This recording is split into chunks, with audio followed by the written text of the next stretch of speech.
चलिए एक एरिया के क्वेश्चन पर डिस्कस करते हैं और एरिया फाइंड करते हैं। और हमें एरिया निकालना है। एक कर्व दे रखा है और एक स्ट्रेट लाइन दे रखी है, उनके बीच का एरिया कैसे निकालेंगे।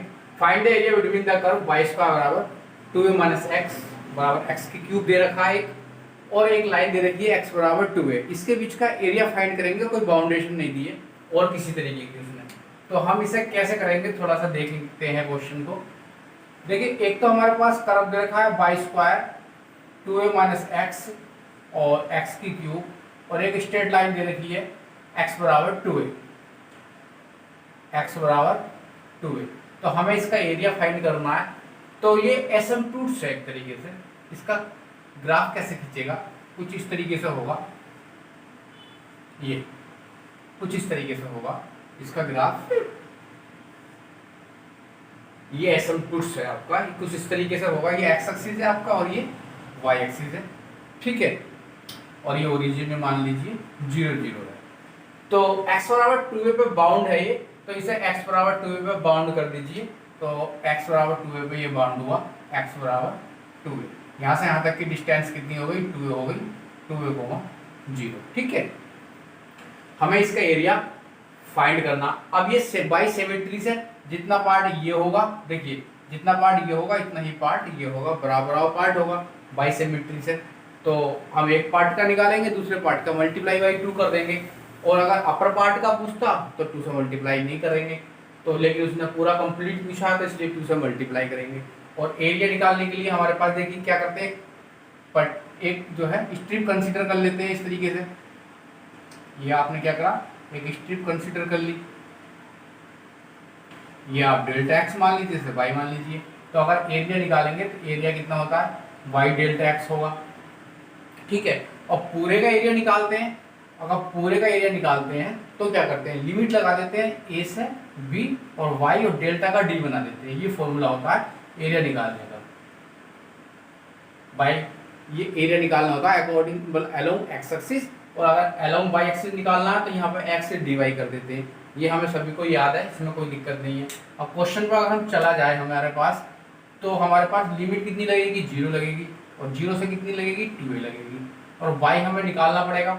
अब y हम यहाँ से निकालेंगे तो कितना आएगा, y यहाँ से निकालेंगे तो आपके पास आने क्या वाला है, x की cube upon 2a minus x, x की cube upon 2a minus x, और ये स्क्वायर रूट में चला जाएगा इतना, ये आपका y आ जाएगा, ठीक है। थोड़ा सा इसे सही कर लेते हैं। तो 0 से 2a इसे लिख लीजिए, x की 3/2 लिखो तो ज़्यादा अच्छा। और ये है 2a माइनस एक्स का स्क्वायर रूट, और ये है dx। अब हमें कुछ नहीं करना है, खाली इसका इंटीग्रेशन करना है। और हम एरिया और हाँ मल्टीप्लाई बाई 2 करेंगे इसकी, क्योंकि इस बाई सिमेट्री से 2 पार्टीशन है, एक यहाँ पे 2 से मल्टीप्लाई कर देंगे। अगर अपर पार्ट का पूछता तो हम 2 से मल्टीप्लाई नहीं करने वाले थे, ठीक है। हम पूरे का निकाल रहे हैं, दिस एंड दिस। तो अगर इसे थोड़ा सोल्व करेंगे तो कुछ एक्स बराबर पुट करना पड़ेगा, क्योंकि अब तो हमें इंटीग्रेशन करना है। तो हम एक्स बराबर रख दीजिए 2a। देखिए जब भी निगेटिव आ जाए यहाँ पे तो एक्स बराबर 2a साइन स्क्वायर थीटा रखते हैं या कोस स्क्वायर थीटा रखते हैं। तो एक्स बराबर 2a साइन स्क्वायर थीटा रख दीजिए, क्योंकि स्क्वायर रूट भी लेना है। तो अगर इसका dx करेंगे तो कितना जाएगा, 4a और साइन थीटा और कॉस थीटा और डी थीटा, ठीक है। और अगर लिमिट चेंज करेंगे तो कितनी आ जाएगी, 0 पर 0 बन जाएगी, 2a से 2a डिवाइड, साइन 90 1 कब आता है, साइन 90 पर आता है। तो π/2 लिमिट वैल्यू, x की पावर 3/2 का मतलब हो गया 2a की पावर 3/2, और साइन की पावर 3/2 करेंगे तो 3 थीटा हो जाएगा अपॉन, और ये कितना है 2a माइनस एक्स बराबर है 2a और साइन स्क्वायर थीटा, और स्क्वायर रूट इसका है मल्टीप्लाई कितनी ये वैल्यू डालेंगे 4a साइन थीटा और कॉस थीटा और थीटा। यहाँ तक तो कोई भी समस्या है ही नहीं हमारे साथ। अब हम क्या करेंगे, ये इसका मतलब हो गया 2a रूट 2a।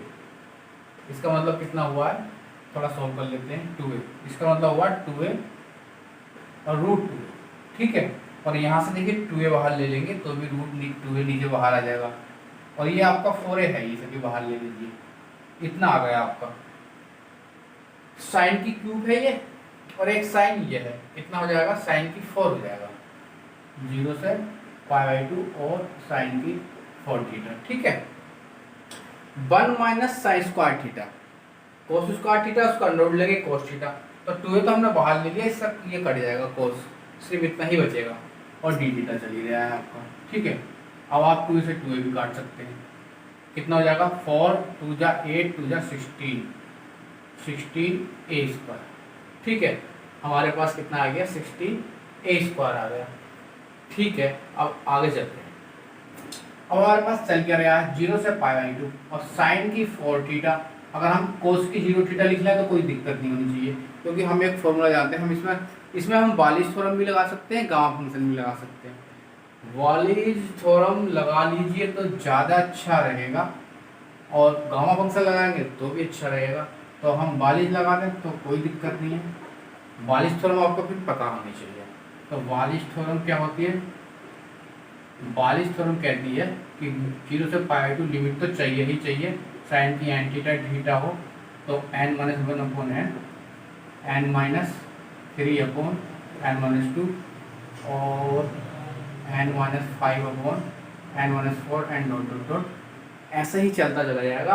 अगर इवन आया है तो कितना आएगा 1/2, अगर आया है तो π/2 अपने आप लिखिए।